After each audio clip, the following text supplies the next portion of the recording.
Okay, let's go. DJ Eastside, mach euch platt, Mann. Remix für you Party Bracelet. Bald, wir gehen stark. Diamant um mein Hals, Glanz wie Stahl, was zu laut, egal. Diamant um mein Neck, feel that pain. Remix for you, break that chain. Diamant.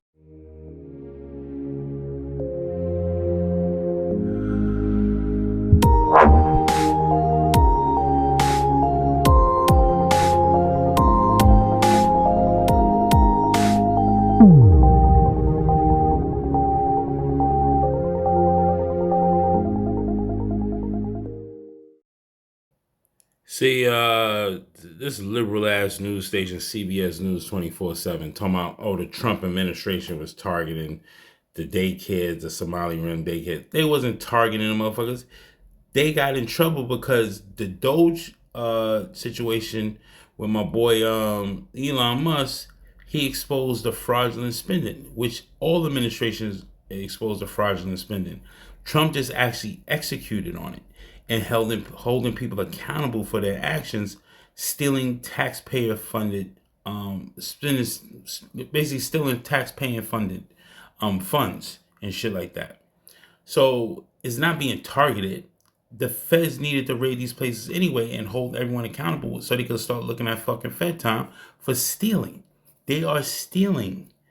That's just the way it is. In some situations, $250 million was ran through one daycare, and then here comes CBS News trying to be liberal. Oh, they probably was charging for 40 kids, but only had 20 kids there.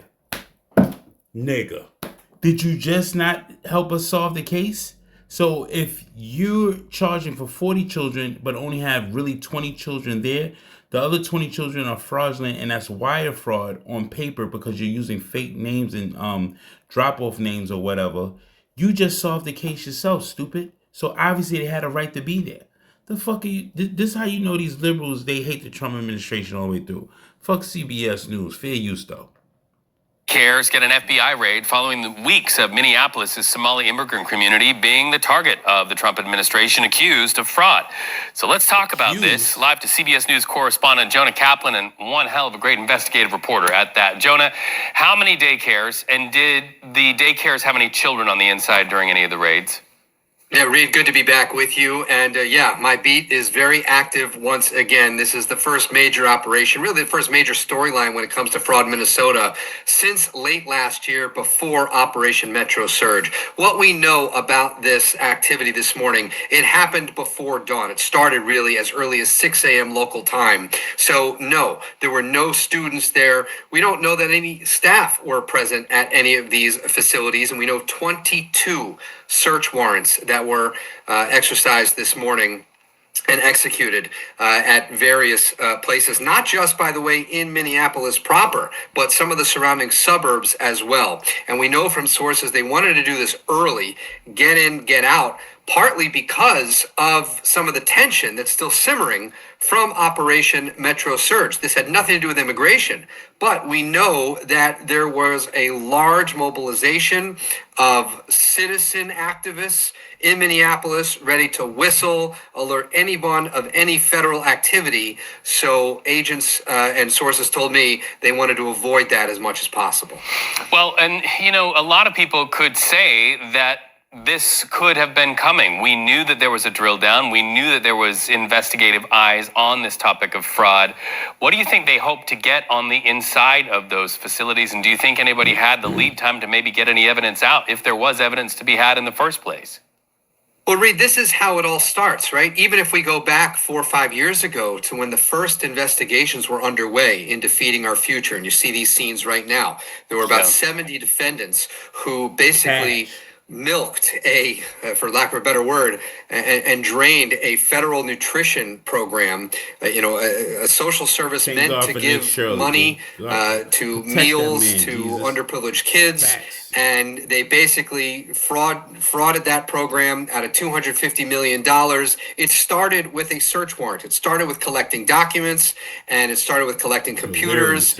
And there was a lot of momentum. And you're seeing this video here of YouTuber Nick Shirley.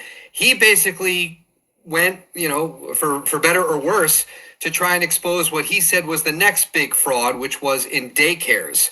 And from what we saw, a lot of these daycares were really in operation.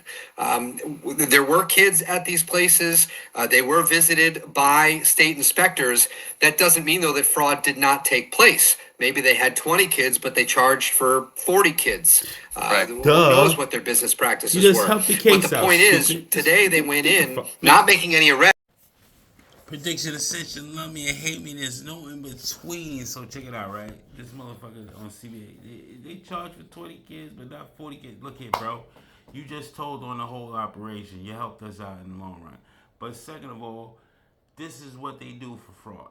So that's why I had to cut that scene short, man, because it's fucking crazy. But anyway, why are we in a situation at hand for these motherfuckers to still make money hand over fist, and I mean being caught with straight cash?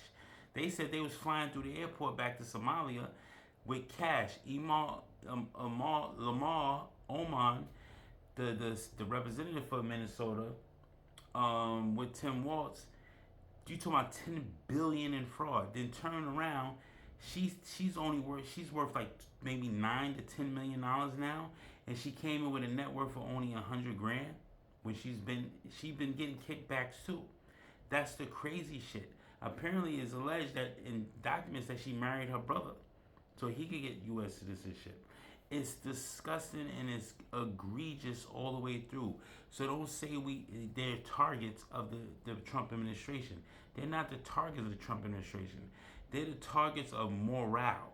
The morally standard taxpayer that wants to understand how come he and she is struggling in the day-to-day functions of their life, but the Learing Center is sitting on millions of dollars.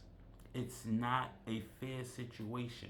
It's not fair all around the board. So people decide to live a straight, narrow life. You got Bonnie Blue running around here with a Ferrari because she laid on her back and took a bunch of loads in her face. Then you got the Learing Center bringing over savages from Somalia, stealing, taking cash back to their homeland. But the day-to-day American is struggling. It's not fair around the board. So people hit their tipping point, and that's why a lot of situations are happening.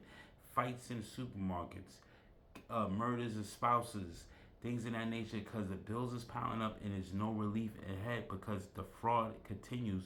Trump is trying to do what he can, but he always getting these motherfuckers keep trying to put a bullet in his head because he's the most prolific, high-powered president of this lifetime that I'm living.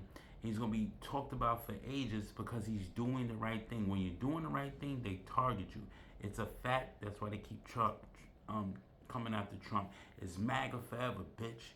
This Trump's America now, boy. Y'all better fucking get in line or it's going to be a fucking problem soon. But it is what it is, man. Prediction Ascension, love me, hate me. There's no between. Like, comment, subscribe, help my motherfucker out. You already know, man. Fuck TikTok. Follow me on the book, the gram, the X. You already know. Hit me up on here with the comments. Like the fucking video. Thank you for watching the video. It's MAGA forever. If you don't like it, don't even fucking subscribe. Eat a dick. You already know, man. We getting everybody out of here.